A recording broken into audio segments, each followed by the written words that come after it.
এমন একটা সময় আসবে, হঠাৎ করে আওয়াজ হবে তুমিও নাই, কেউ তোমার পাশে নাই, আপন কেউ নাই। চোখ দিয়ে তখন তুমি স্বপ্নের মতো দেখবা তোমার আপন জনেরা কেউ নাই, সবাই পাগল হয়ে গেছে তোমারে তাড়াতাড়ি কবরস্থ করার জন্য। কেউ দৌড়ায় কাফন কেনার জন্য, কেউ যাইতেছে বড়ই পাতা দিয়া গরম পানি করতেছে আমারে চিরবিদায়ের গোসল দেওয়ার জন্য, কেউ যায় বাঁশ বাগানে বাঁশ কাটার জন্য, কেউ যায় কবর খনন করার জন্য। এই যে আমার জীবনের দুনিয়ার সব স্বপ্ন শেষ, কই আমার দোকানদারি, কই আমার কর্মচারী, কই আমার ফ্যাক্টরি আর টাকা পয়সা, কই আমার বাড়ি, আমার ঘামের বাড়ির থেকে আজ আমার আপন জনেরা টেনে টেনে ঘর থেকে নামাইতেছে, আমার গায়ের জামাটা পেলেট দিয়ে কেটে কেটে রেখে দিতেছে, তিনটা সাদা কাপড় আমার আপন বানায় দিতেছে। এখন আর কেউ আমার পাশে আসতে চায় না।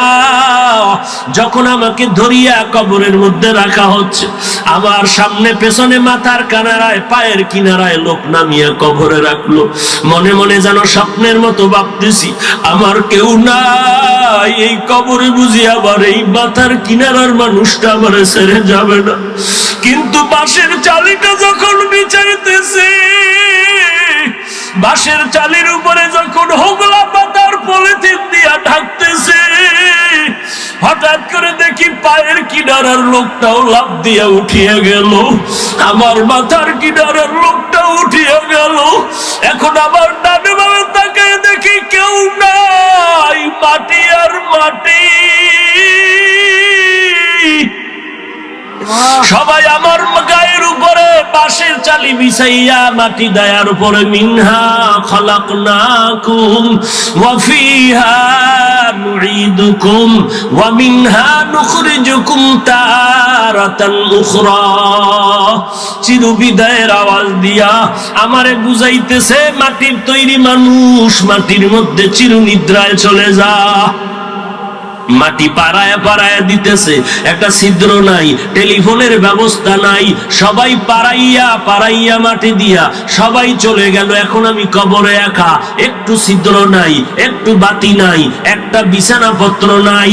এখন শীতের ভিতরে কত কম্বল ল্যাপ গায়ে দিলাম, কত কোট গায়ে দিয়ে থাকলাম, চাদর গায়ে দিলাম, কিন্তু এখন যদি মরে যাই আমারে খালি বিছানায় কবরে ফালায় রাখবেন।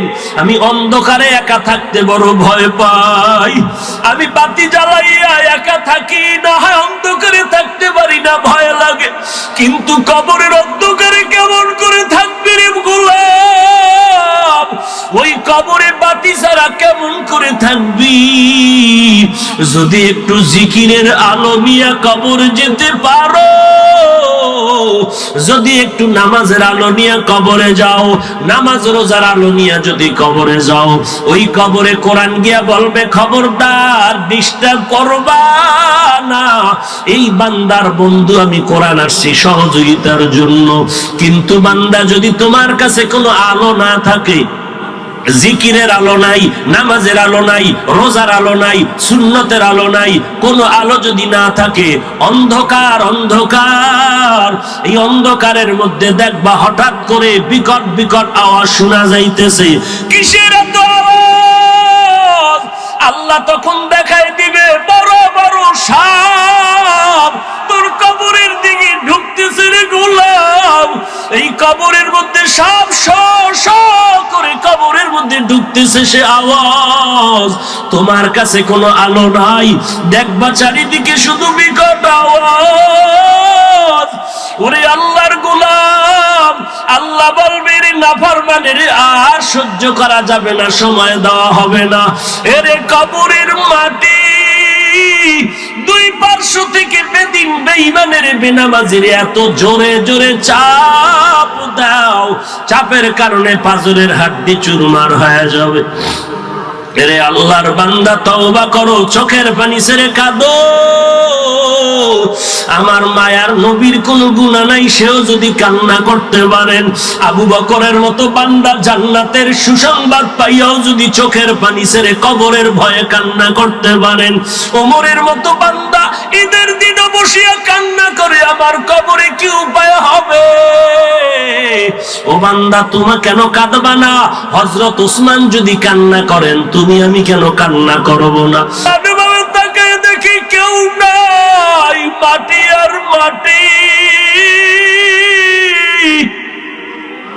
সবাই আমার গায়ের উপরে বাঁশের চালি বিছাইয়া মাটি দায়ার উপরে মিনহা খালাকনাকুম ওয়া ফিহা নুঈদুকুম ওয়া মিনহা নুখরিজুকুম তারাতান উখরা।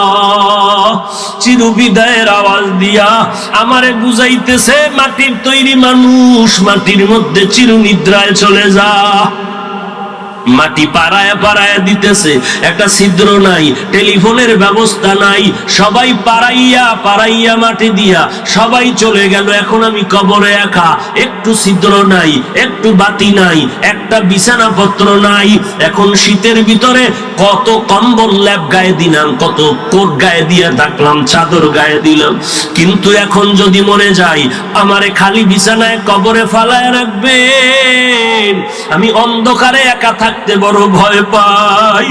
আমি বাতি জ্বালাইয়া একা থাকি না, হয় অন্ধকারে থাকতে পারি না, ভয় লাগে। কিন্তু কবরের অন্ধকারে কেমন করে থাকবি রে গোলাম? ওই কবরে বাতি ছাড়া কেমন করে থাকবি? যদি একটু জিকিরের আলো নিয়ে কবর যেতে পারো, যদি একটু নামাজের আলো নিয়ে কবরে যাও, নামাজ রোজার আলো নিয়ে যদি কবরে যাও, ওই কবরে কোরআন গিয়া বলবে, খবরদার ডিস্টার্ব করবা না, এই বান্দার বন্ধু আমি কোরআন আসছি সহযোগিতার জন্য। কিন্তু বান্দা, যদি তোমার কাছে কোনো আলো না থাকে, জিকিরের আলো নাই, নামাজের আলো নাই, রোজার আলো নাই, সুন্নতের আলো নাই, কোন আলো যদি না থাকে, অন্ধকার অন্ধকার, এই অন্ধকারের মধ্যে দেখবা হঠাৎ করে বিকট বিকট আওয়াজ শোনা যাইতেছে। কিসের এত আওয়াজ? আল্লাহ তখন দেখাই দিবে বড় বড় সাপ তোর কবরের দিকে ঢুকতেছে রে গোলাম। এই কবরের মধ্যে সাপ শ করে কবরের মধ্যে ঢুকতেছে, সে আওয়াজ। তোমার কাছে কোনো আলো নাই, দেখবা চারিদিকে শুধু বিকট আওয়াজ। ওরে আল্লাহর গোলাম, আল্লাহ বলবে রে নাফরমানের আর সহ্য করা যাবে না, সময় দেওয়া হবে না। এরে কবরের মাটি দুই পার্শ্ব থেকে বেদিন বেঈমানের বেনামাজির এত জোরে জোরে চাপ দাও,